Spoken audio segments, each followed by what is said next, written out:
এবার বুবলি চরমভাবে রেগে গেল এক সাংবাদিকের উপরে। সাংবাদিকের একটি প্রশ্নে বুবলির এমন রূপ, দেখুন সেই ভিডিও যে বুবলি কি বলছে সাংবাদিককে।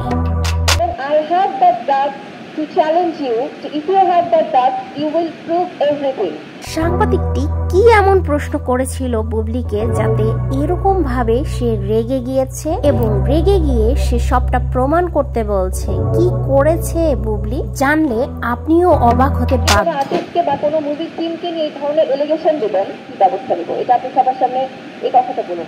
আশ্চর্যকর তথ্য জানা গেল, গ্যালারিদের ছবি চালানোর জন্য ফোন করেন মন্ত্রীদের বুবলি। এই প্রশ্ন সাংবাদিক করায় বুবলি চরমভাবে রেগে যায়। পুরো ভিডিওটা দেখুন। গত ঈদে আপনার সিনেমা চলেছে, সেখানে মন্ত্রীকে দিয়ে হলে ফোন দেওয়াতে হয়েছে। কি বুঝলেন আপনারা? তাহলে এই কাজটি কেন করেছে বুবলি? শুধুই কি নিজের ক্যারিয়ারের জন্য, নাকি অপুকে টেক্কা দেওয়ার জন্য? অবশ্যই আপনার মতামত কমেন্টে জানাবেন। আমি আর স্বাভাবিক কালবেলা আপনি সামনে বলেন সমস্যা